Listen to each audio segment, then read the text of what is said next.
Aku yakin kalian yang suka nonton anime pasti ada beberapa anime yang sudah kalian tonton yang kalian banggakan dan kalian pamerin ke orang-orang. Tapi pasti juga ada beberapa anime yang kalian udah tonton, tapi kalian gak bilang ke siapa-siapa kalau kalian udah pernah nonton anime itu karena kalian malu. Jorok ya pikirannya? Enggak, aku gak ngomongin si subgenre yang namanya gak boleh disebut itu. Simply kategori anime-anime yang tidak dibanggakan ini terlalu dark mungkin. Jadi kalian gak suka memamerkannya ke orang lain. Pasti setidaknya kalian pernah nonton anime yang kayak gitu kan? Ya kan? Ya kan? Cuman aku doang. Oke, anyway. Anime hari ini adalah salah satunya. Hai semuanya. Hari ini aku mau bahas semua anime yang mungkin gak banyak dari kalian yang udah pernah nonton. Madoka Magica.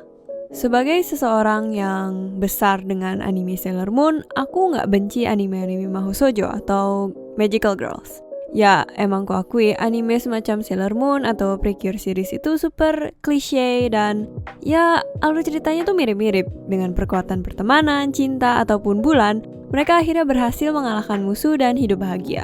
Well, Madoka Magica is also Mahou Shoujo anime, but yeah, it gets dark.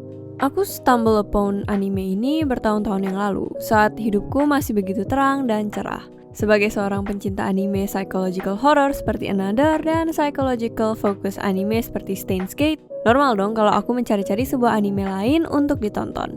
Dan di sebuah tempat yang bernama internet lah, aku menemukan Madoka Magica. Singkat cerita, di dunia Madoka Magica, hidup seorang perempuan bernama, Madoka. Dia bertemu dengan sebuah makhluk bernama Kyubey. Dan si Kyubey ini menawarkan cewek-cewek muda seumuran Madoka untuk mengabulkan satu permohonan mereka dengan sebuah imbalan. Cewek-cewek itu harus mau menjadi Mahou Shoujo atau Magical Girls.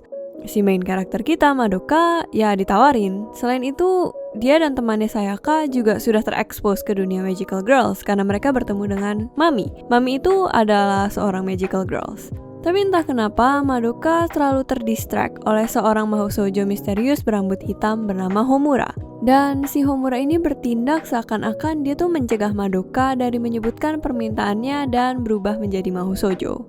Ya, kurang lebih begitulah kalau misalnya aku mesti rangkum ceritanya tanpa nge-spoilerin apapun. Intinya aku nonton semua episodenya termasuk movie-nya yang tentang Homura itu. And oh boy, my life has changed a lot after I finished that series.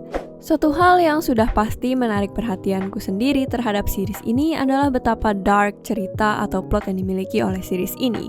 Madoka Magica sebenarnya starts very normal, kayak tipikal Mahou Shoujo anime. Tapi mulai episode 2, animenya tiba-tiba menjadi sedikit dark, lalu darker, and darker. Bahkan aku yang sudah baca di beberapa forum dan sudah diperingatkan juga, aku lumayan kaget dengan beberapa event tertentu yang terjadi dalam serial ini. Aku gak mau sebut eventnya apa karena aku gak pengen spoilerin ke kalian and it will ruin the fun. Menurutku anime ini ngambil tema yang begitu innocent buat anak-anak dan change it into something really dark. And in some way bisa dibilang it's ruining childhood banget sih dengan tema yang dibawakan. Biasanya kan kalau misalnya kita nonton Sailor Moon gitu atau Precure gitu ya, mau musuhnya sekuat apapun, kayaknya kita pasti sudah bisa expect kalau misalnya Sailor Moon dan teman-temannya bakal menang. Tapi, Madoka Magica is more realistic. In short, dia Mahou Shoujo anime but with consequences gitu. Jadi Mahou Shoujo pun, mereka tuh masih manusia. Ya, bayangin aja misalkan kita nonton Sailor Moon, terus Sailor Moonnya mati. Lah terus gimana, bingung gak? This childhood ruining aspect yang dibawa oleh Madoka Magica mengundang banget untuk ditonton gitu ya. Entah kenapa. Hal yang menurutku juga cukup interesting soal Madoka Magica adalah begitu fokusnya mereka ke aspek humanity seorang Mahou Shoujo itu, dimana mereka masih merasa sedih, mereka masih merasa kesepian, betapa banyaknya feeling-feeling negatif gitu yang mereka sebenarnya rasakan sebagai seorang Mahou Shoujo. Sedangkan kalau kita nonton Mahou Shoujo anime pada biasanya, mereka tuh sangat fokus pada hal-hal yang sangat positif, cinta, kebahagiaan, pertemanan, dan sebagainya gitu ya. Jadi, I don't know, kayak menurutku itu membawa sesuatu yang sangat berbeda dan somehow sebagai penonton kita lebih relate karena ya sebagai manusia kita juga merasakan hal-hal negatif kan dalam hidup kita. Karakter-karakter yang digambarkan dalam Madoka Magica dan juga plotnya itu sangat terasa simpatetis, gampang untuk disimpatisasi. Judulnya memang Madoka Magica dan dalam anime ini sudah jelas pasti ada karakter yang namanya Madoka. Tapi di serial ini kita nggak cuma fokus ke Madoka saja. Ada 4 karakter lain pula, yaitu Mami, Kyoko, Sayaka, dan terakhir Homura. Dan keempat karakter ini pun memiliki background story-nya masing-masing yang diceritakan dalam episode-episode di serial ini. Dan kalau kalian coba nonton anime ini, akan terlihat jelas kalau misalkan anime ini tuh kayak terbagi berdasarkan arc karakternya masing-masing. Jadi misalnya kalau sebuah anime terdiri dari 12 episode dan kita punya 4 karakter, jadi kayak 3 episode pertama kita akan lebih fokus ke karakter A, lalu 3 episode selanjutnya kita lebih fokus ke karakter B, lalu C dan D dan seterusnya. Sistem giliran ini menurutku membuat background karakter yang muncul di serial ini diperkenalkan dengan sangat baik dan mendalam. Sehingga kita sebagai penonton pun kalau misalkan terjadi apa-apa yang buruk ke karakter ini, kita sebagai penonton akan lebih simpatetik. Karena ya, kita sudah mengenal karakter ini cukup dalam dan kita mengenal apa yang membuat karakter ini menjadi sebuah orang yang seperti itu gitu. Tapi pembagian arc cerita berdasarkan karakter yang kusebut tadi pun juga nggak berdiri sendiri-sendiri secara terpisah. Mereka tuh berkesinambungan dan saling memberikan efek gitu ya ke satu sama lain. Dan bersama mereka menyalurkan sebuah plot cerita serial Madoka Magica itu sendiri. Personally, dari semua karakter arc yang diperkenalkan di serial ini, karakter arc favoritku adalah punya Sayaka. Aku nggak bisa sebutkan apa karena ya spoilers, tapi buatku cerita dia tuh yang paling nyakitin sih. Suatu hal lain yang unik dari Madoka Magica adalah penggunaan kolase dalam animenya. Tunggu, kalian nggak tahu apa itu kolase? Basically, kolase adalah potongan-potongan kertas dalam berbagai bentuk yang disusun sedemikian rupa sehingga menjadi sebuah gambar. Kalian bisa buat kolase itu dengan mudah. Simply dengan ngambil kertas dalam berbagai pattern dan warna, dan kemudian kalian bisa buat gambar apapun itu. Bahkan nggak terbatas dari kertas, kalian bisa ambil pita, renda, atau benda apapun, kancing, apalah, sesuai dengan kreativitas kalian.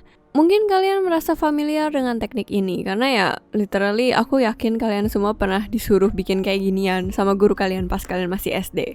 Anyway, di serial Madoka Magica, kolase ini bisa kita temukan sebagai background di scene saat Mahoushoujo kita sedang melawan musuh yang disebut dengan witch atau majo di tempat yang bernama labirin. Nah, labirin inilah yang dibuat dengan teknik kolase tadi, dan ini menjadi ciri khas labirin itu sendiri.